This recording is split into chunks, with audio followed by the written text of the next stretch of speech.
नमस्कार. जय महाराष्ट्र. मी मराठी. जय मराठी. हा एक फॉरवर्डेड मेसेज आहे आणि तुम्हा सगळ्यांना विनंती आहे की व्हिडिओला ह्या शक्य तितक्या लोकांपर्यंत शेअर करून नक्की पोचवा. एक होतं गाव, महाराष्ट्र त्याचं नाव. गाव खूप छान होतं, लोक खूप चांगले होते, मराठी भाषा बोलत होते, गुण्यागोविंदानं नांदत होते. त्यांचं मन खूप मोठं होतं, वृत्ती खूप दयाळू होती. दुखलं खुपलं तर एकमेकांच्या हाकेसरशी धावून जायचे, आल्या गेल्याला सांभाळून घ्यायचे, एकमेकांना साथ देऊन जगण्याचं गाणं शिकायचे. महाराष्ट्रात होता एक भाग, मुंबई त्याचं नाव. मुंबईसुद्धा छान होती, महाराष्ट्राची शान होती, सर्वांच्या आकर्षणाची बाब होती. आजूबाजूचे सगळेच मुंबईसाठी धडपडत होते. इथं आले की इथलेच होऊन राहत होते. अतिथी देवो भव या उक्तीनुसार महाराष्ट्रातील लोकांनी सर्वांचं आदरातिथ्य केलं. पाहुण्यांचा मान म्हणून मागतील ते देऊ लागले. हळूहळू परिस्थिती बदलू लागली. अतिथी जास्त आणि यजमान कमी झाले. मुंबई कमी पडू लागली, आजूबाजूला पसरू लागली. सगळ्यांचीच भाषा वेगवेगळी होती, मराठी आपली वाटत नव्हती. प्रश्न मोठा गहन होता, पण माणसं मात्र हुशार होती, दूरदृष्टीची होती. त्यांना एक युक्ती सुचली. दूरदेशीची परदेशातील भाषा त्यांना जवळची वाटली. त्यांना वाटलं आपली मुलं शिकतील, परदेशात जातील, उच्च शिक्षित होतील, अगदी महाराष्ट्राचाही विकास होईल, म्हणून त्यांनी याच भाषेतील शिक्षणाची सोय केली. आजूबाजूला या भाषेत बोलणारे पाहून मराठी माणसंही खंतावली. आपल्यालाही हे आलंच पाहिजे म्हणून याच भाषेत शिकवू लागली. मग हळूहळू मराठी कोणीच शिकेना, मराठी कोणीच बोलेना, बोलीभाषाही बदलली. सगळ्यांचा नुसता काला झाला.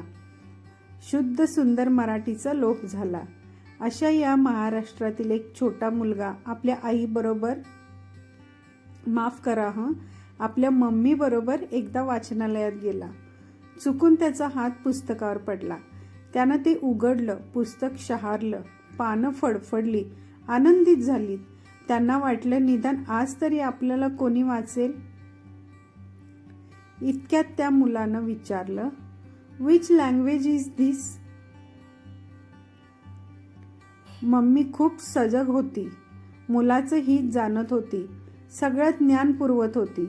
पुस्तक जागेवर ठेवत म्हणाली, अरे खूप पूर्वी, म्हणजे तुझ्या आजोबांच्या वेळेस मराठी भाषा प्रचलित होती.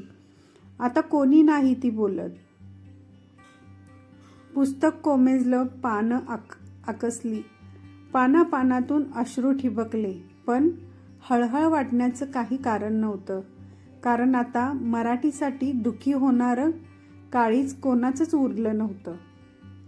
महाराष्ट्राची शान मराठी भाषा. मला एकाने विचारले, तू मराठीत का पोस्ट टाकतोस? आणि मी त्यांना एवढंच म्हटलं, आमच्या घरात तुळस आहे, मनी प्लांट नाही. आमच्या स्त्रिया मंदिरात जातात, पबमध्ये नाही. आम्ही मोठ्यांच्या पायाच पडतो, त्यांच्या गळ्याला मिठी मारत नाही. आम्ही मराठी आहोत आणि मराठीच राहणार.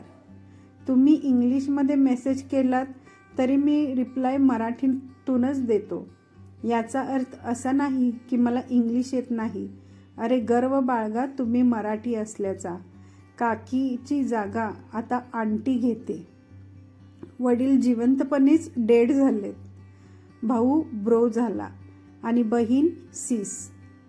दूध पाजणारी आई जिवंतपणीच मम्मी झाली. घरची भाकर आता कशी आवडणार हो? 5 रुपयाची मॅगी आता किती यमी झाली. मराठी माणूसच मराठीला विसरू लागलाय. आपली संस्कृती लोप पावण्यापूर्वी ती जपण्याचा निदान प्रयत्न तरी करावा. आजपासूनच शक्यतोवर मराठी लिहिण्याचा प्रयत्न करूया. 27 फेब्रुवारी मराठी भाषा दिवस आहे. तोपर्यंत संपूर्ण महाराष्ट्रात जाऊ दे. तर मित्रांनो, हा मेसेज तुम्ही नक्की शेअर करा तुमच्या रिलेटिव्समध्ये, नातेवाईकांमध्ये, तुमच्या फॅमिली फ्रेंड्समध्ये. व्हिडिओला लाईक कमेंट नाही केलं तरी देखील चालेल, पण हा मेसेज शक्य तितक्या लोकांपर्यंत नक्की पोचवा. धन्यवाद.